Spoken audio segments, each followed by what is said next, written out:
Selamat atas perolehan medali emasnya. Oh, terima kasih. Ya. 3 emas, 9 perak, 2 perunggu. Untuk Indonesia. Kalau kita pelatih, sebahagianya pelatih, tapi ada satu atlet yang tidak berhasil itu tersisipi ke, kasihan satu. Itulah. Ada yang nggak dapat siapa, coach? Gimana sih, coach? Seorang Letnan Mukhlis ini, si hantu laut, bisa menjadi pelatih timnas Indonesia. Sebagai seorang militer, tentara ya diberi suatu tugas ya, saya selalu siap bersedia. Selama berprestasi kita selalu didukung support, tidak meninggalkan tugas. Tapi suatu waktu ada dibutuhkan hal yang khusus urgent ya kita dipanggil dan kita siap untuk kembali seperti itu.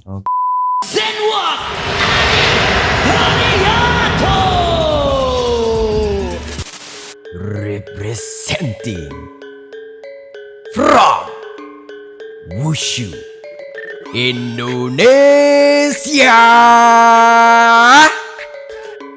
sang hantu laut Letnan Mukhlis.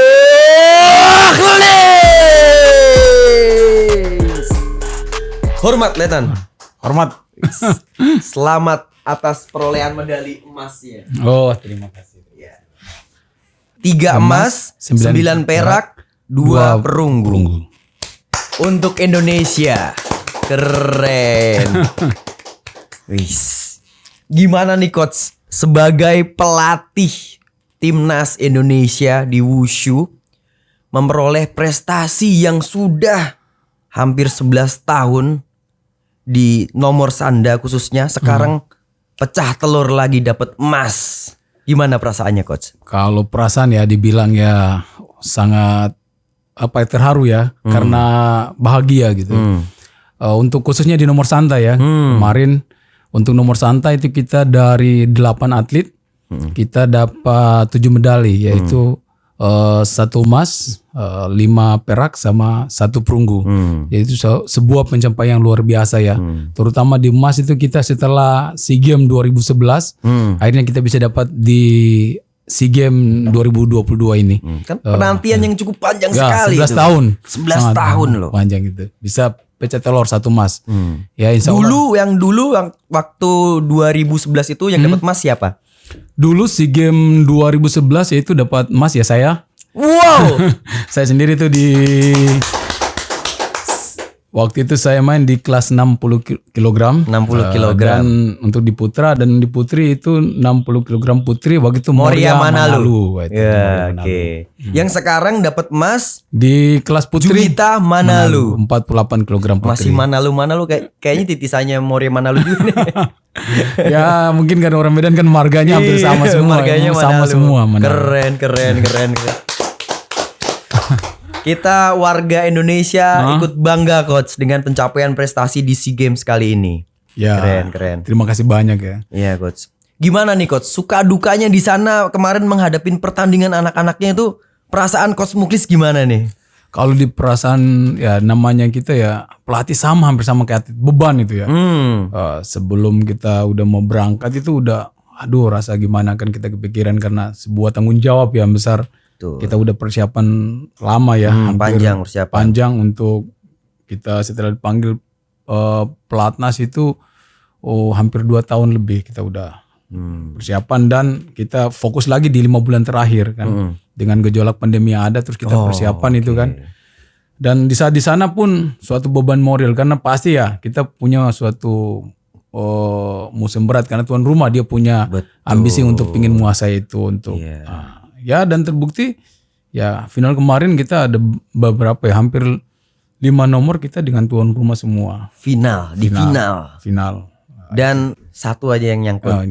Ya, emas. memang yang dapat emas itu ngelawan mana? Itu dengan Vietnam 48 kg Vietnam. Waktu mau final memang atlet Vietnam waktu itu udah cedera jadi sempat tidak dipertandingkan karena memang waktu mau final dia udah habis juga. Dan tapi saya yakin atlet putri saya ini luar biasa Juwita Manalu, dia termasuk udah atlet senior yang kita potensi untuk meraih medulang di situ medali juga. Kemarin yang masuk final tuh siapa aja coach? Juwita Manalu. Juwita Manalu akhirnya dapat emas. Terus ada Jumanta untuk 60 kg putra. 60. Terus 52 kg putri si Rosalina Simanjuntak. Terus 56 kg putri Melisa. Terus 56 kg putra Laksmana Pandu. Terus 70 kg putra Pujari Raya. Ada 6 berarti ya? 6. Oh, oke. 6 yang masuk final kemarin. Dan 1 emas. 1 emas. Dan rata-rata di final ini ngelawannya tuan rumah. Tuan rumah memang beban tuan rumah untuk juara. Saya tahu pasti ya. Dia punya semangat yang lebih di situ. Oh, itu di situ ya. Seperti itu. Mereka harus apa ya? Tuan rumah, supporternya banyak, itu sedikit banyak ngaruh Coach ya. Ya, pengaruh ya, pasti. Itu sangat pengaruh sebagai atlet dengan diteriakin banyak orang itu. Wah, pasti mendongkrak semangatnya. Juang dia ya untuk meraih untuk juara situ medali emas. Pasti banget. Pertandingan siapa nih Coach yang paling berkesan atau mungkin nggak terlupakan ini di antara ke-6 atletnya Coach Muklis nih? Kalau yang kemarin final saya yang ada momen apa gitu yang momen saya sih ada di terutama yang lebih ini di Laksmana Pandu ya. Waktu itu justru dia musuh sama Filipina. Karena dia final ketemu Filipina. Nah, dia ke final ketemu Filipina dan dulu di SEA Games 2019 ketemu juga waktu di kelas 52 ya. Nah, di 56 kemarin sih dua-duanya naik kelas berarti. Naik kelas 56. Menurut saya sih teknik tidak ada masalah, cuma mungkin keberuntungan karena saya tahu kemarin dia dibandingkan pertandingan 2019 sama kemarin Pandu luar biasa peningkatan cuma dia apa ya? Ada beberapa kesalahan yang membuat dia lawannya dapat poin gitu. Jadi situ yang berkesan ya. Ya ada rasa sampai rasa nyesal itu ada dalam itu pasti ada sebagai pelatih ya pasti ada. Ya. Berikutnya berarti ada Pujariaya. Pujariaya gimana Dip? Berlangsung pertandingannya gimana? Oh seru juga ya. Semua atlet Indonesia seru sih. Bagi saya sih. Kalau Pujariaya ini ketemu tuan rumah ya? Tuan rumah Vietnam. Ya, sebelum ketemu itu sebenarnya kita udah eksperimen ya. Berbagi gerakan karena udah lihat videonya Vietnam yang lawannya kita udah pelajari. Tapi namanya atlet mungkin dia udah punya juga pelajari untuk tentang Pujariaya kan. Udah riset lah. Udah riset. Kita sebelum lawan Vietnam itu pagi itu kita sempat riset beberapa untuk coba lawan Vietnam, teknik yang akan dikeluarkan, antisipasi kelebihannya atlet Vietnam ini. Tapi ternyata pada saat pertandingan atlet Vietnam juga udah punya planning ABC yang untuk dia untuk melawan Puja. Itulah atlet dia sekian detik aja dia cepat perubahan untuk dalam teknik seperti itu.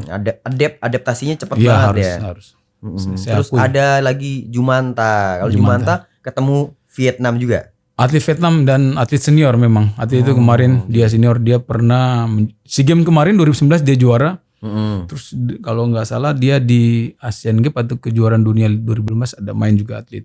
Termasuk atlet lama, atlet senior. Kawakan juga lah ya. Sedangkan Jumanta ini baru debutan pertama di SEA Games. Iya.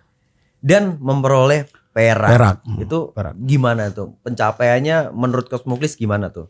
Ya kalau saya secara pribadi ya selama latihan kan saya mungkin yang paling cerewet ya. Waktu dulu sebelum pelatih asing datang sama Jumanta saya sering marahin bahkan ini ya termasuk lihat dia kemarin dapat ya sangat terharu ya walaupun belum bisa medali emas tapi banyak hal yang proses yang kita lewati selama perjalanan itu yang buat saya terharu sampai dia untuk dapat itu juga. Dari Coach Muklis sendiri kalau ngelihat Jumanta pada waktu itu sebelum bertanding tuh ekspektasi Coach Muklis ini untuk Jumanta apa? Dia dapat apa, medali apa? Oh kemarin sih saya yang penting dia menghindar babak awal dengan Vietnam karena saya tahu atlet Vietnam ini seperti apa kan. Karena atlet senior pengalaman itu pasti ini kan. Tapi jadi saya sempat waktu undian itu sempat khawatir juga ya. Kayak kita pelatih khawatir semoga lepas dari Vietnam. Ternyata betul. Lepas dari Vietnam dia ketemu atlet terus kemarin atlet dari Kamboja sempat KO sama dia di bawah semifinal. Oke, jadi sebelum dapat lawan itu kan sebenarnya untuk netizen tahu nih, netizen blockers biar tahu sebenarnya ada mekanisme undian dulu ya. Undian kita sebelum bisa akhirnya si A ketemu si B, Vietnam ketemu Indonesia, Filipina ketemu Malaysia gitu tuh ada undiannya dulu. Ada undian. Itu kayak gimana, Coach? Bisa tolong dijelaskan terus Nah, awalnya. kalau kita di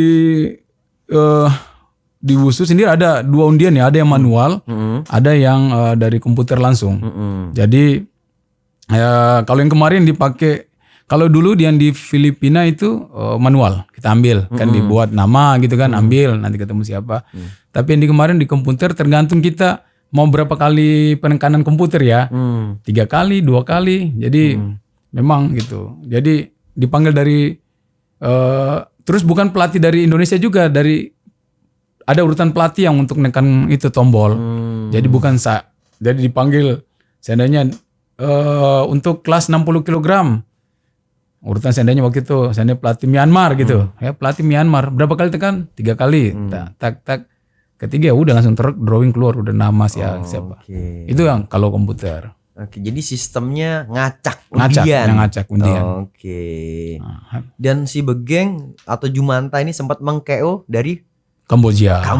Semifinal kemarin. Semifinal. Ini Begeng memang ngeri.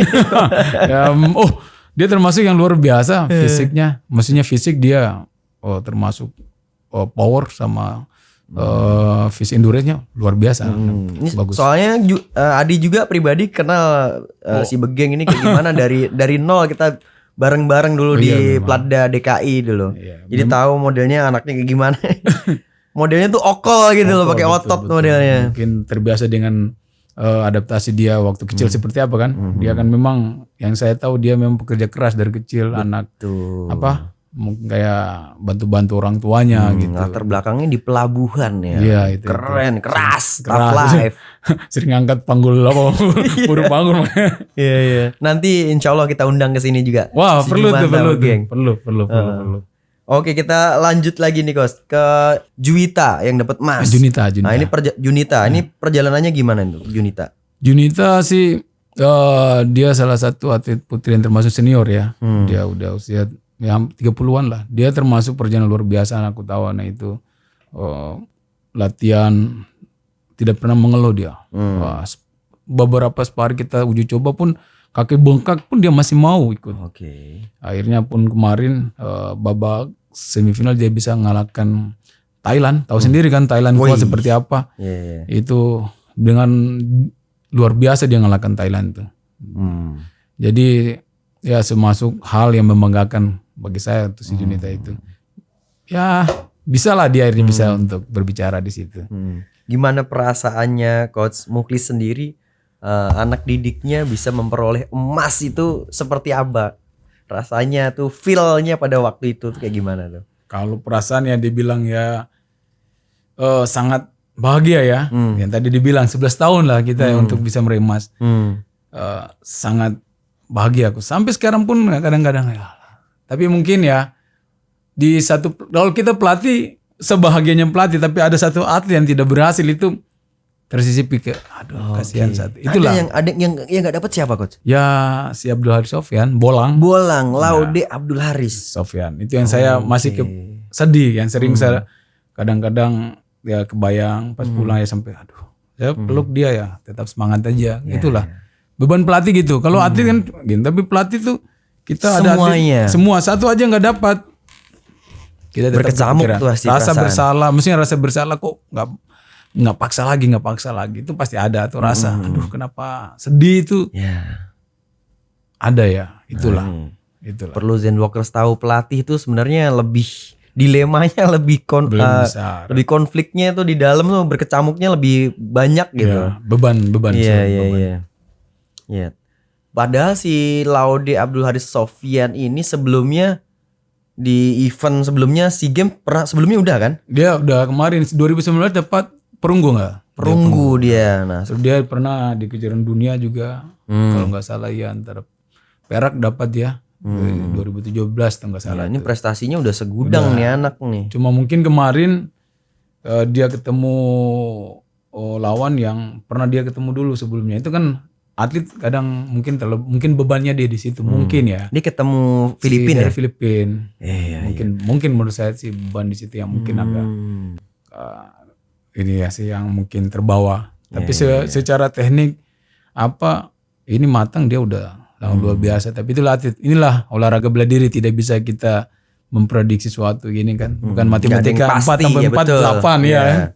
Banyak faktor X. Iya, banyak faktor. Iya. Dan memang si Bolang ini sebelumnya pernah kalah dari ini. Iya sih, ini. Infonya seperti itu. Jadi memang lawannya si Bolang ini juga bukan kaleng-kaleng. Ya, dia kalah di penyisian lawannya juga wajar aja gitu. Emang juara di kelasnya Bolang akhirnya juaranya dari kemarin memang Vietnam. Vietnam. Vietnam banyak banget megang berarti. Ya dia banyak. Dia luar biasa dia untuk persiapan SEA Games kali ini. Padahal waktu di SEA Games 2019 atlet Vietnam kalah sama kita loh. Di kelas 5-6. Perolehan emasnya banyak kan? Bukan perolehan emas, tapi babak awal. Secara medali. Bukan babak, pernah ketemu kita di 2019 itu. Awal. Ketika fight kalah. Atlet Vietnam waktu di 2019 itu tidak pernah ada menang sama kita. Ya mungkin memang faktor tuan rumah itu sangat berpengaruh ya. Justru kayak atlet Filipina yang kemarin di gadang-gadang 2019 yang ditakutin lewat semua lewat semua ya. Cuma satu aja yang dia dapat itu. Jadi di orang Filipina sendiri 1 emas di wushu. Yang di sanda, nomor sanda. Kita peringkat di sanda juga kita peringkat 2. Kita banyak perak. Satunya Vietnam, keduanya kita unggul perak sama Filipina. Ketiganya Filipina itu. Oke coach, nih Adi lagi mau berlanjut lagi kalau kita bahas satu-satu atletnya kayaknya panjang nih. Oke, ini Adi lebih pengen bahas ke seorang personal Coach Mukhlis ini. Gimana sih Coach seorang Letnan Mukhlis ini, si hantu laut, bisa menjadi pelatih timnas Indonesia? Itu gimana itu awalnya tuh? Kalau awal ya, waktu itu setelah saya pensiun atlet 2017 itu kan, saya udah fokus. Setelah saya jadi perwira, saya lebih fokus ke kedinasan sama mengembangkan camp di Marinir waktu itu. Nah 2018 itu saya ditelepon sama kepengurusan PB Wusu. Nah, terima kasih buat pengurus PB Wusu sama manajer Pak Iwan Kok sama head coach Ibu Novita untuk memberi kepercayaan saya. Intinya coach siap bersedia untuk jadi pelatih timnas ya Wusu. Sebagai seorang militer tentara ya diberi suatu tugas ya saya selalu siap bersedia. Tapi kembalinya juga sebagai seorang militer kan saya juga punya tugas dari izin juga dari pimpinan. Tapi saya karena menurut dari Kasal tentang pembinaan sumber daya alam untuk profesional dan peningkatan dalam bidang olahraga ya selalu mendukung. Mensupport dari satuan Kasal dan Kormar, terus dan Pasmar 2 dan Menkaf sama Danyon Kapa mendukung saya untuk berprestasi di bidang olahraga di luar. Ya alhamdulillah sampai sekarang berarti udah mau 4 tahun saya, 3 tahun lebih mau 4 tahun di pelatih tim Wusu Indonesia. Wow, keren. Nah, jadi memang berdasarkan ditunjuk dari PB gitu ya? PB, waktu itu saya dihubungi sama Pak Sekjen waktu itu. Oke, langsung penunjukan. Oke. Nah ini mungkin lebih dalam lagi kita korek Coach Mukhlis. Iya. Adi juga penasaran latar belakang awalnya Coach Mukhlis bisa mengenal bela diri itu dan akhirnya menjadi pelatih pelatnas itu gimana? Mungkin kita flashback ke zaman dulu, kita tarik mundur ke sejarahnya Coach Mukhlis. Mungkin dari kecil, masa kecilnya kenapa bisa tertarik dengan bela diri kayak gitu? Kalau saya masih kecil ya, tahu sendiri kan daerah Maluku kan, saya aslinya Maluku Ternate. Asli Maluku Ternate. Nah, di sana kan sering tawuran antara kampung ya.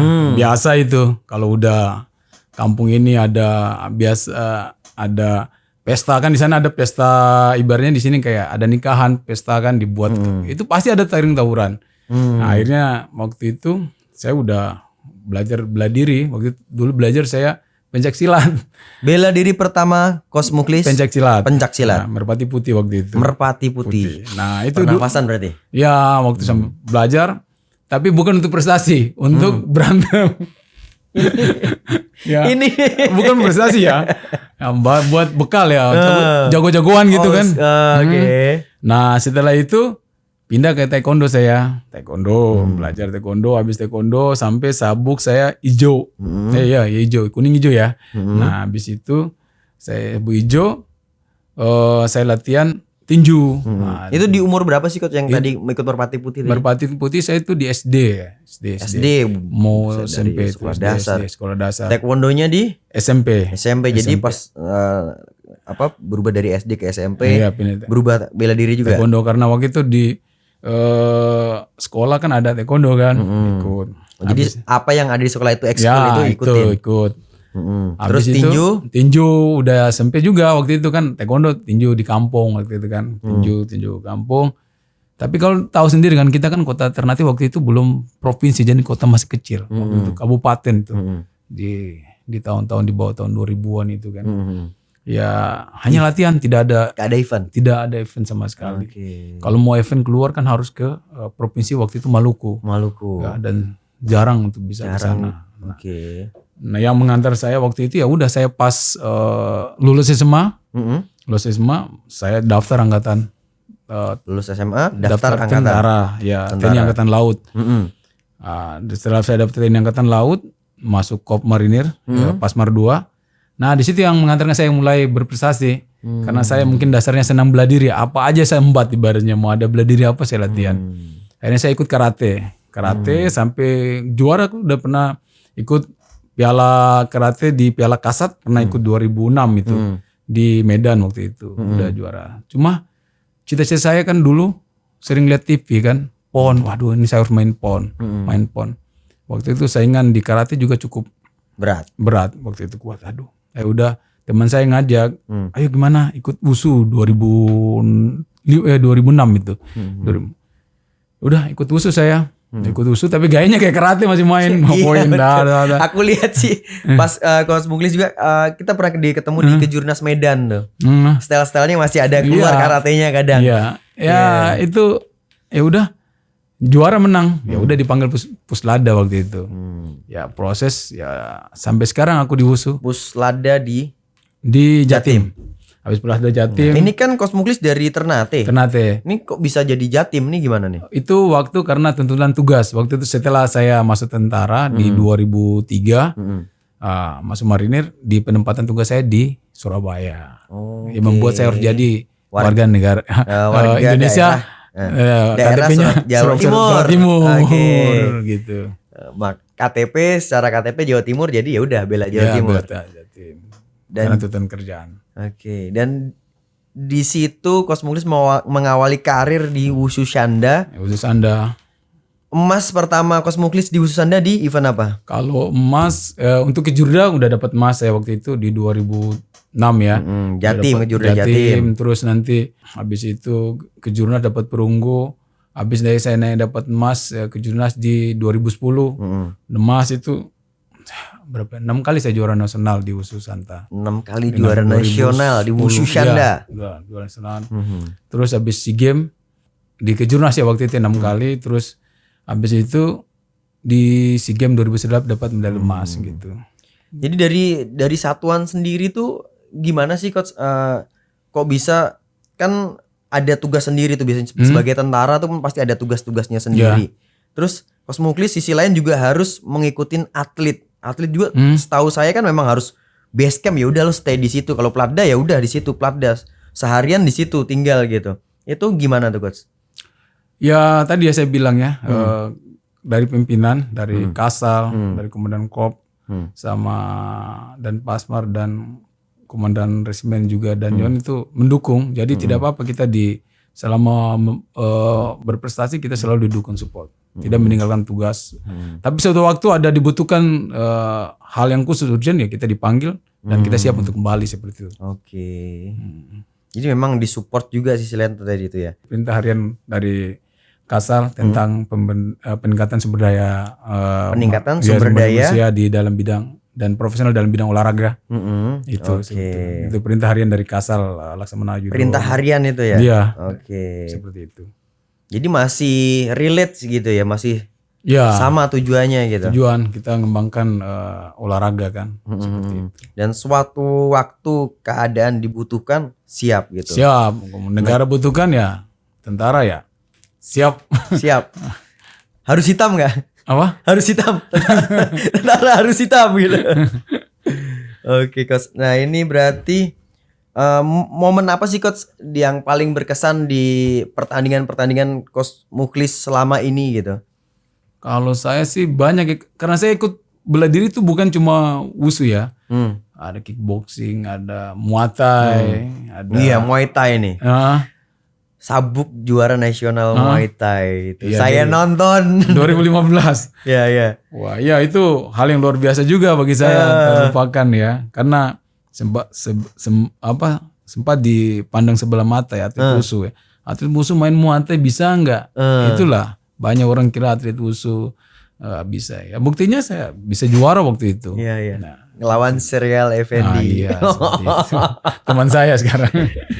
Nak Muay versus Nak Wushu di rules Muay Thai. Itu gimana ceritain dong Coach? Awalnya kok bisa dari Wushu kok transisi ke Muay Thai gitu?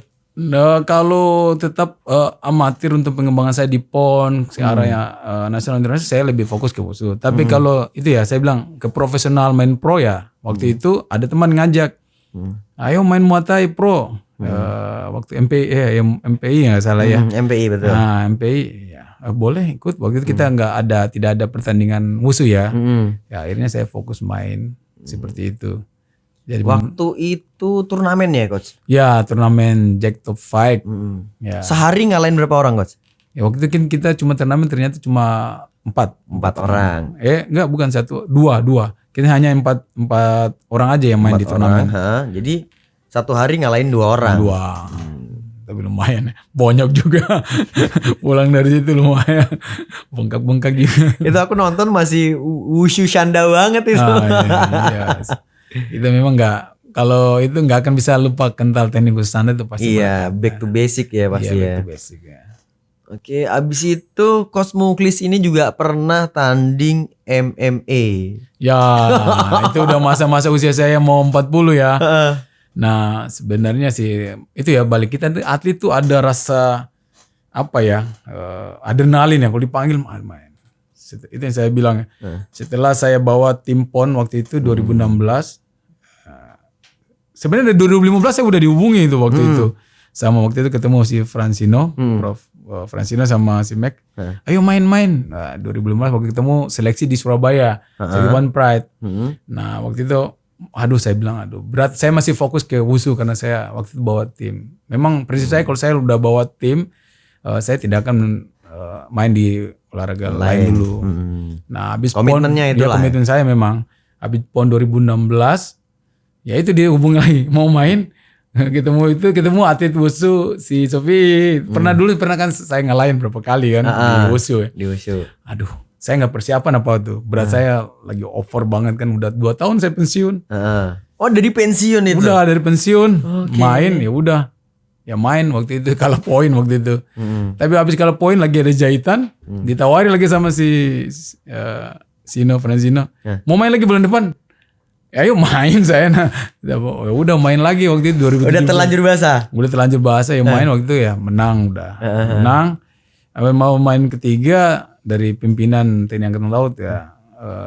Karena saya waktu itu ditawari untuk peningkatan lanjutan sebagai seorang perwira. Karir sebagai perwira. Ya alhamdulillah diberi kepercayaan untuk menjadi seorang perwira, ya udah saya sekolah perwira waktu itu.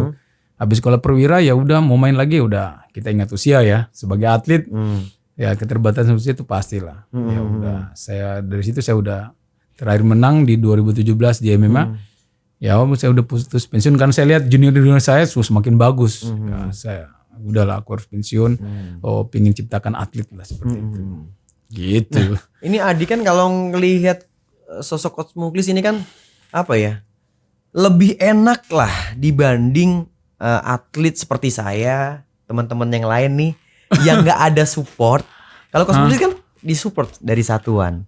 Jadi bisa ngejalanin di dunia atlet, bisa terpenuhin semua secara finansial, tetap bisa jalan, itu kan ada support gitu. Itu gimana menurut pandangan Coach Muklis sendiri untuk atlet Indonesia ini gitu? Tuh, maksudnya ini orang atlet-atlet yang belum mencapai ke titik atasnya lah. Iya. Belum masuk tim platnasnya gitu-gitu kan. Kita kita masih di bawah ini. Ini gimana fokus kita biar bisa mencapai yang di level puncaknya gitu. Untuk teman-teman yang baru mau merintis karir ini gimana tahapannya nih, harus yang kita lakukan, harus fokus kemana nih? Fokus kita apakah fokus kerja atau atletnya sampingan atau bagaimana tuh coach? Kalau saya sih dua-dua fokus ya. Karena gini, selama kita belum dipakai di suatu daerah atau cabur, kita jadi atlet tuh jangan pernah kita hilang dari latihan. Jadi kan mencari latihan itu bukan di saat sela-sela kerja kan bisa. Ya seperti itu kan. Mungkin saya pulang dari kerja bisa latihan. Ngisi itu. Nanti di saat ada kejuaraan kita bisa lebih fokus gitu untuk fokus kejuaraan. Karena dari atlet di WUSU berbagai macam background loh. Ada yang dia backgroundnya dari orang yang biasa-biasa, ada yang dia background dari mahasiswa seperti itu. Tinggal bagaimana dia membagi itu fokusnya. Fokus. Jangan menyampingkan ya. Selama mau ambil dua mimpi ini jangan menyampingkan salah satu. Lebih prioritas kemana coach? Kalau saya sih, kalau dia masih mau pingin dengan atlet nasional ya dia protes ke atlet harusnya. Jadi untuk pekerjaan utamanya ini harus dibalik mindsetnya harus jadi side job ini pekerjaan utamanya gitu. Kalau kita di Indonesia sih pekerjaan utama dilihat dulu ya jenis pekerjaannya. Karena seandainya dia sebagai seorang PNS atau TNI ya udah jadi pekerjaan itu utama. Tapi kalau mungkin dia pekerjaannya yang mohon maaf ya, yang hanya swasta atau dia hanya sebagai jualan atau dan sebagainya atau pekerjaan sebagai seorang trainer atau pelatih di klub, ya kalau dia mau jadi atlet sekalian tanggung aja masuk sebagai atlet. Apa sekarang ada undang-undang olahraga yang mengatur itu. Apa nih coach? Undang-undang olahraga seandainya dia udah punya juara nasional PON, SEA Games, para SEA Games itu dia bisa untuk jadi PNS loh. Oke. Ada undang-undang olahraga. Banyak atlet kita yang dari itu termasuk kayak si Pujaridaya habis Asian Games, perunggu Asian Games, dapat langsung masuk jadi PNS. Banyak. Terus ada beberapa atlet nasional dulu dia bisa jadi PNS. Berarti sebenarnya kalau kita sudah sampai puncak pun itu sebenarnya ada jaminan kita untuk jadi PNS itu ya, ya kalau udah kita tembus di nasional ya. Di olahraga kita di amatir seperti itu ada undang-undang olahraga mengatur itu. Oke. Jadi seimbang, balance lah. Pendidikan formal, dia sekolah tetap berjalan, prestasi juga dia harus seimbang. Nanti di mana prestasi ini bisa dongkrak dia untuk mendukung dia untuk mencari jadi pekerjaannya. Tapi kalau dia sekolahnya ini prestasi, nanti hilangnya prestasi ya dia hanya fokus kerja. Ya. Harus balance. Ya, ini cukup berat nih di Indonesia gitu. Terakhir nih, moto hidup seorang Coach Mukhlis itu apa coach? Kalau moto saya sih selalu berusaha yang berbuat yang terbaik ya. Dan selanjutnya serahkan kepada Tuhan sih. Berdoa, berusaha, bersyukur ya seperti itu. Selalu berusaha berbuat yang terbaik. Di mana kamu diberikan kepercayaan, berbuat yang terbaik. Di mana kamu diberikan ini itu ya. Saya selalu berbuat yang terbaik. Saya tidak setengah-setengah dalam berbuat. Nanti selanjutnya saya serahkan kepada Tuhan. Berdoa saya berusaha. Seandainya pun hasilnya buruk, ya saya sudah melakukan maksimal. Ya, selalu harus saya bersyukur gitu. Jadi itu, berdoa, berusaha, bersyukur juga. Jangan sia-siakan kesempatan yang ada. Ya, betul. Ya. Oke, thank you Coach Mukhlis udah datang ke podcast Zenwalk, udah sharing sedikit pengalamannya. Sebenarnya Adi mau korek lebih dalam lagi. Tapi karena nanti malam Coach Mukhlis mau berangkat ke Surabaya. Iya. Terima kasih. Wah, jadi kita singkat dulu Coach. Nanti insya Allah next kita undang lagi untuk ngobrol lebih panjang lagi tentang Coach Mukhlis. Thank you Coach sudah datang ke podcast Zenwalk. Suatu kehormatan. Hormat. Terus ikutin podcast Zenwalk. Ayo.